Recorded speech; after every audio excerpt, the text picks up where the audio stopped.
தமிழ் பேசும் அனைத்து நல்லுள்ளங்களுக்கும் வணக்கம். நான் உங்கள் யாழி. இன்றைக்கான பதிவில் நம்ம பார்க்கக்கூடிய பிஸ்னஸ் பிளான் பார்த்துட்டிங்கன்னா, குழந்தைகள்லேருந்து பெரியவங்க வரைக்கும் பிடிச்சி விரும்பி சாப்பிடக்கூடிய ஒரு தின்பண்டத்தை தான் எப்படி தயாரிக்கிறது அப்படின்னு நம்ம பார்க்க போகிறோம். ஸோ இன்றைக்கி நம்ம ஷேர் பண்ணக்கூடிய பிஸ்னஸ் பிளான் பார்த்துட்டிங்கன்னா பீனட் கேண்டி. ஸோ கடலை மிட்டாய் நம்ம வீட்டிலேயே சின்ன அளவில் தயாரித்து அதை எப்படி ஒரு பிஸ்னஸாக கொண்டு போகலாம் அப்படின்றது தான் இன்றைக்கான வீடியோவில் நம்ம பார்க்க போகிறோம். ஸோ இந்த பிஸ்னஸை பொறுத்தளவில் இதுக்கான இன்வெஸ்ட்மெண்ட் அப்படிங்கிறது ரொம்ப கம்மியாக இருந்தாலும் இதுக்கான லாபம் அப்படின்னு பார்த்துட்டிங்கன்னா, உங்களுக்கு நீங்கள் ஒரு 100 ரூபாய் இன்வெஸ்ட் பண்ணுறீங்க அப்படிங்கும்போது அதுக்கான ரிட்டர்ன் அப்படின்னு நம்ம பார்க்கும்போது 200லேருந்து 250 ரூபா வரைக்கும் ரிட்டர்ன் வரக்கூடிய ஒரு பிஸ்னஸ் தான். அதாவது ஒரு 100லேருந்து 120% ப்ராஃபிட் வரக்கூடிய ஒரு பிஸ்னஸை தான் இன்றைக்கான வீடியோவில் நம்ம பார்க்க போகிறோம். ஸோ அதுக்கான பிஸ்னஸ் பிளான் என்ன அப்படின்னு பார்த்துடலாம். இந்த பிஸ்னஸை பொறுத்தளவில் இதுக்கான ரா மெட்டீரியல் அப்படின்னு நம்ம பார்த்துட்டோம்னா நிலக்கடலையும் வெல்லமும் யூஸ் பண்ணுவாங்க. ஸோ வெல்லத்தை நல்லா பாகு காய்ச்சி அதில் நம்ம வாங்கி வச்சுருக்கக்கூடிய உடச்ச கடலைகளை நம்ம போட்டு நல்லா மிக்ஸ் பண்ணிவிட்டு ஒரு ட்ரெயில் ஊற்றி ஆற விட்டுருவாங்க. ஸோ இது ஓரளவுக்கு சூடு இருக்கும்போதே சின்ன சின்ன பீசஸாக கட் பண்ணி ஒரு 2 மணி நேரம் வரைக்கும் ஆற வச்சுருவாங்க. 2 மணி நேரம் கழித்து ஆறுன கடலை மிட்டாய்களை பேக் பண்ணி கடைகளுக்கு சப்ளை பண்ண வேண்டியது தான் வேலை. ஸோ ஒரு நாளைக்கு குறைஞ்சது 2லேருந்து 3 மணி நேரம் வேலை செஞ்சாலே போதும். தினமும் 2000லேருந்து 3000 ரூபாய் வரைக்கும் லாபம் தர மாதிரியான தொழில் தான் இது ஆரம்பிக்கிறதுக்கு இன்வெஸ்ட்மெண்ட் அப்படின்னு பார்க்கும்போது ரொம்ப கம்மியான இன்வெஸ்ட்மெண்ட்டாக இருந்தாலே போதும்.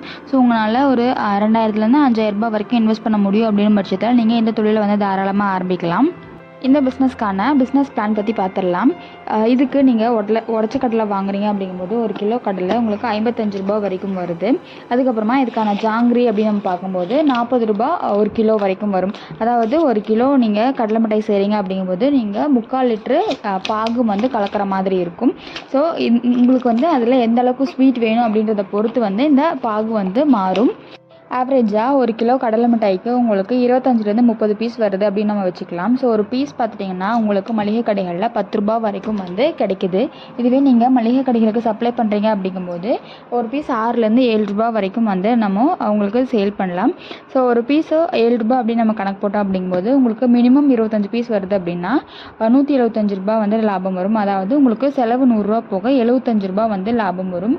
இதுவே ஒரு நாளைக்கு நீங்கள் 5 பாக்ஸ்லேருந்து ஒரு 10 பாக்ஸ் வரைக்கும் விற்கிறீங்க அப்படிங்கும்போது சாதாரணமாக 750 ரூபாய் அப்படிங்கிறத ஈஸியாக நம்மளால் சம்பாதிச்சிட முடியும். அதுக்கப்புறமா இந்த கடலை மிட்டாய் நம்ம ஜாங்கிரி ரெடி பண்ணி அந்த ட்ரேயில் ஊற்றி வைக்கிறதுக்கு ட்ரே செலவு அப்படி நம்ம பண்ணுவோம். இது நம்ம 1 டைம் இன்வெஸ்ட்மெண்ட் பண்ணுற மாதிரி இருக்கும். அதுக்கு அடுத்த செலவு பார்த்துட்டிங்கன்னா பேக்கிங் கவர். ஸோ நம்மளோட பிராண்டு போட்டு சின்ன சின்ன பீசஸாக பேக் பண்ணியும் கொடுக்கலாம். அப்படி இல்லை அப்படின்னா நீங்கள் ஒரு 100 பீசஸ் போட்டு ஒரு பாக்ஸில் நான் சேல் பண்ணுறேன் அப்படின்னாலும் அதுக்கு தகுந்த மாதிரியான பேக்கிங் சார்ஜஸ் நமக்கு ஆகும். ஸோ இந்த பிஸ்னஸ்க்கு தேவையான பேக்கிங் கவர்ஸு, சீலிங் மிஷின், அதுக்கப்புறமா ட்ரே இதெல்லாமே சேர்த்து பார்த்துட்டிங்கன்னா உங்களுக்கு 2000லேருந்து 3000 ரூபாய் வரைக்கும் செலவாகும். ஸோ டோட்டலாக உங்களுக்கு 4000லேருந்து 5000 ரூபாய் இன்வெஸ்ட்மெண்ட் இருந்தாலே இந்த தொழில் நீங்கள் தாராளமாக ஆரம்பிக்கலாம். அதே மாதிரி நீங்கள் இனிஷியலாக சின்னதாக வீட்டு லெவலில் ஆரம்பிக்கிறீங்க அப்படிங்கும்போது ஒரு ஆளிலிருந்து 2 ஆள் இருந்தாலே போதும். உங்களுக்கு நல்லா பாகுபதம் பார்த்து பருப்பி உங்களுக்கு செய்ய தெரியும் அப்படிங்கும்போது ஒரு ஆள் இருந்தாலே போதுமானதாக இருக்கும். தினமும் 1லேருந்து 2 மணி நேரம் வேலை செய்கிற மாதிரி இருக்கும். கடலை மிட்டாயை பொறுத்தளவில் உங்களுக்கு எல்லா விலைகள்லையுமே கிடைக்கும். ஸோ உங்களோட குவாலிட்டி எப்படி இருக்குது, கஸ்டமரோட டிமாண்ட் எப்படி இருக்குது அப்படின்றத பொறுத்து உங்களோட விலையை நீங்கள் முடிவு பண்ணிக்கலாம்.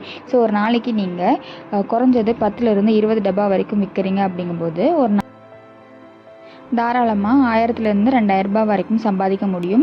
ஸோ நீங்கள் மெயினாக கான்சென்ட்ரேட் பண்ண வேண்டிய மார்க்கெட் ஏரியா அப்படின்னு நம்ம பார்த்துட்டோம்னா மளிகை கடைகளுக்கு, சூப்பர் மார்க்கெட்ஸ்க்கு எல்லாமே கொடுக்கறது இல்லாமல் கல்யாண வீடுகள்லையுமே பார்த்துட்டிங்கன்னா உங்களுக்கு குறைஞ்சது 300லேருந்து 500 பீஸ் வரைக்குமே தேவைப்படும். ஸோ அந்த மாதிரியான கல்யாண வீடுகளுக்குமே இல்லை ஃபங்க்ஷன் நடக்கக்கூடிய விசேஷங்களுக்குமே நீங்கள் டைரக்ட் சப்ளை பண்ணும்போது இதிலிருந்தும் பார்த்துட்டிங்கன்னா உங்களுக்கு அதிக லாபம் கிடைக்கும்.